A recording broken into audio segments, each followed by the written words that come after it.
Hey everybody, I'm Pete Burak and you're watching Cathlist. Welcome, or willkommen. Once again, we're back at the beautiful St. Bonaventure Monastery here in Detroit, standing just a few feet from Father Solanus Casey's final resting place. Here in the D, otherwise known as Detroit. And a massive final thank you to the Order of Friars Minor Capuchin for allowing us to crowd your space and film here. If you haven't seen the episode on the monastery itself, check that out. It's in our Cathlist playlist on YouTube. That's fun to say, Cathlist playlist. But don't do that yet. Watch this first. We here at Cathlist love Father Solanus Casey for a variety of reasons. One of which is he's a local guy who spent a little over 20 years of his life in Detroit. And he's about to be beatified on November 18th, 2017. Yes! In May, Pope Francis announced that Detroit's beloved Capuchin met the requirements for beatification and will be named Blessed at Ford Field right here in the D. That's why we're filming here at the pilgrimage site dedicated to Father Solanus Casey, and we will be talking about him today, so stick around. Solanus Casey was born Bernard Francis Casey on November 25th, 1870 in Oak Grove, Wisconsin, to Irish immigrants, Bernard Casey and Ellen Murphy. He was the sixth of 16 children and was baptized on December 18th of the same year. He contracted diphtheria in 1878, which permanently damaged his voice, leaving it wispy and slightly impaired. He held several jobs as a young adult. He was a lumberjack. I wanted to be a lumberjack, leaping from tree to tree as they float down the mighty rivers of British Columbia. A guard in a Minnesota prison where he befriended a few of the legendary Jesse James's cohorts. I don't know if they had resumes in the late 19th century, but that's a pretty fascinating one. It's like, what makes you qualified? Well, I was a prison guard and I knew Jesse James's buddies. You're hired. At first, it seemed that Bernard desired the married life. He even proposed to a girl, but her mother suddenly sent her off to boarding school. Ouch, that's a rough way to put the cherry on top of a rejection. No, I won't marry you. In fact, I'm going to a boarding school. That is not here. Peace be with you. While working yet another job as a streetcar operator, he witnessed a drunken sailor stab a woman to death. Geez, that's intense. Both intense and terrifying. Witnessing the murder prompted him to reevaluate his life and his future, as I'm sure that would lead to some soul searching. This reflection led him to the priesthood.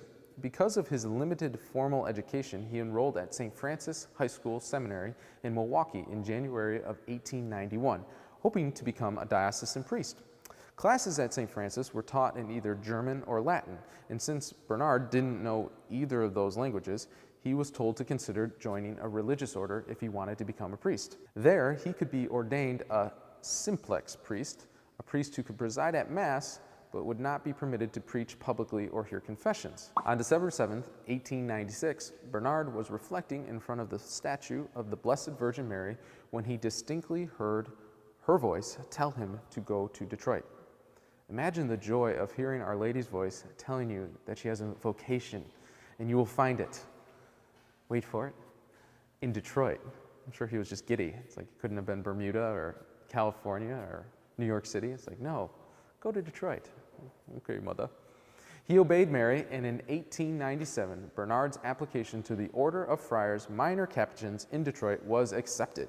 He professed his vows on July 21st, 1898. He was given the religious name of Solanus after San Francisco Solanus. Incidentally, Father Solanus Casey was a lover of the violin, a trait that he shared with his namesake. No word on whether or not he was a Motown fan or not. Solanus Casey struggled through his studies and was ordained to the priesthood, again as a simplex priest, on July 24th, 1904, back in Milwaukee. He celebrated his first Mass in Appleton, Wisconsin, with his whole family present. He began to be recognized as an inspiring listener. Actually, people sought him out by asking for the holy priest because his name wasn't widely known at first. This eventually became the reason his superiors moved him from New York to Detroit. They wanted to keep an eye on him because so many unexplained favors were being attributed to his prayers and blessings. So, in August 1924, he was transferred here to St. Bonaventure Monastery in Detroit, where he worked until 1945. mostly as, these are pretty intense, like big-time jobs, the doorkeeper and receptionist. After his arrival in Detroit, he began conducting services for the sick, which were well attended, and through these services became known for his great compassion. He was given a relic of the true cross by a bishop, so a piece of the actual cross Jesus was crucified on, and he would often bless the sick with it. Miraculously, some would be healed. People began to consider him instrumental in their cures because of his blessings. Father Solanus loved to kneel before the Eucharist in the quiet of the night. During his novitiate year with the Franciscans at St. Bonaventure Monastery, once again here, Father Benedict Groeschel recalled a time he couldn't sleep.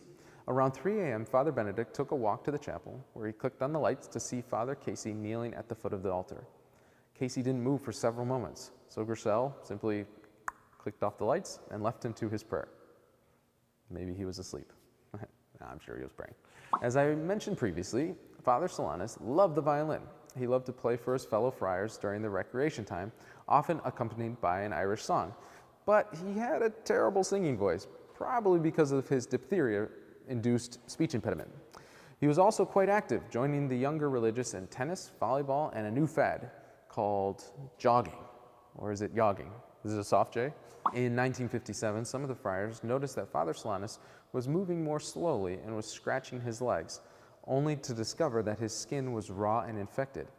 He was diagnosed with a severe bacterial skin disease that causes pain, itching, and often infection. The doctors even considered amputating Father Solanus' leg, but because of his age and slight improvement, that route was avoided. At the ripe old age of 86, Father Solanus Casey died of old age and complications from his disease on July 31st, 1957, at 11 a.m. at St. John Hospital in Detroit. Reportedly, his last words were, "I give my soul to Jesus Christ." Those are some legit last words. 2 days before his death, a nurse, Sister Martha, testified that Father Solanus' legs were raw and black all the way to his knees. But after his death, the funeral home director, who was aware of the infections, testified that his legs were totally clear of the disease. And at the time of his final exhumation, they still were clean. Before he was buried, an estimated 20,000 people filed past his coffin to pay their respects to the compassionate doorkeeper whose intercessions had healed so many. On July 8, 1987, his remains were exhumed and reinterred here, like literally, right here, inside the Father Solanus Casey Center at the St. Bonaventure Monastery. His remains were found to be incorrupt, except for the decomposition on his elbows. Thousands of miraculous cures have been associated with the late friar's intercession, both when he was still alive and after his death, which sharp-eyed viewers of Cathlist will recognize is a requirement for canonization. So please, Father Solanus, pray for us. Well, that is all the time we have for now, folks. Thanks so much for watching this episode of Cathlist, and thank you, Capuchins, for hosting us. Check them out at solanuscenter.org. I'm Pete Burak, and we'll see you next week. God bless.